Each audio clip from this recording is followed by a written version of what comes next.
কারণ হচ্ছে আজকে দেখছেন এই আন্দোলন প্রায় 7 মাস হয়ে গেছে, অথচ এই বরিশালে কোন নেতৃবৃন্দ আসছে আমাদের সাথে 5 মিনিট বসে কথা বলেন।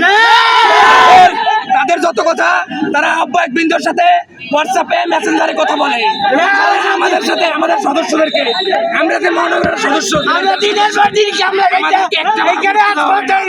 আমরা কেন আজকে এই জায়গায় সেরকমের করবো? তাদেরকে তো আমরা এই জায়গায় দিচ্ছি, তারাও তো আমাদের একজন সিনিয়র পার্সন, তাদের সাথে আমাদের এটা করার দরকার ছিল না, কিন্তু তারা আমাদের সাথে 5 মিনিট বসার চেষ্টা করে না।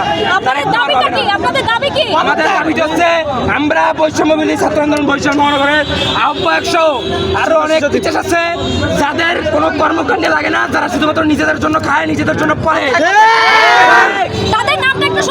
তাদের নাম বৈষম্যবিরোধী ছাত্র আন্দোলন বরিশাল মহানগরের আহ্বায়ক শহীদুল ইসলাম সাহেব, বরিশাল জেলা মহানগরের বরিশাল জেলার সদস্য সচিব ওয়াহিদুর রহমান, এছাড়া আরো কিছু লোক আছে যাদের পদত্যাগ আমরা খুব শীঘ্রই চাচ্ছি।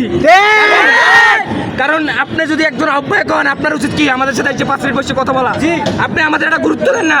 আমাদের একটা সদস্য প্রত্যেকদিন তারা নিজেদের জীবনে আন্দোলন করতে যায়, এখন এই ছেলেগুলো আন্দোলন করে কই? আপনারা তো একটা দিন জিজ্ঞেস করে দেখেন না তাদের কি অবস্থা, তারা কিভাবে আছে? আজকে ঢাকায় কেন্দ্রে বসে আপনারা বসে রয়েছেন, অথচ আমাদের অবস্থা কি দেখেন একবার? একটাবার হিসেবে কথা বলেন আমাদের সাথে। আপনি কি নাগরিক পার্টির?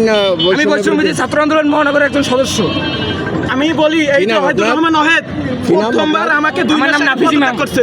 2 মাস আগে পদত্যাগ করার পর তাকে 2 মাস না প্রত্যেকটা দিন আমি নক করছি আমার অপরাধ কি জানানো হোক, সে সেটা জানে নাই। তারপর আমার ভাইকে কোনো এলিগেশন ছাড়া বের করে দেওয়া হয় এবং তার 2 মাস পর সে বলে আমার ভাই ছাত্রলীগের ক্যাডার, অথচ আমার ভাই এই জুলাই অভ্যুত্থানে সহজ সবার সামনে দিয়ে নিচে বুকটা পেতে দিছে। আমার ভাই ছাত্রলীগের ক্যাডার, সবাই বলে ছাত্রলীগের ক্যাডার, আমার ভাইকে তারা ছাত্রলীগের ক্যাডার বলছে, আমাকে বলছে আসেনি। আমাদের এখন পর্যন্ত আমরা অপরাধ জানি না। আমাদের সর্বশেষ কথা, আমরা বরিশালের পরিবর্তন চাই, আমরা বরিশালের পরিবর্তন চাই।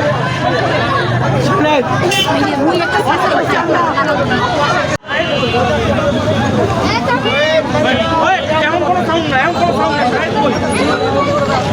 সাহেব কোথায় ভাই?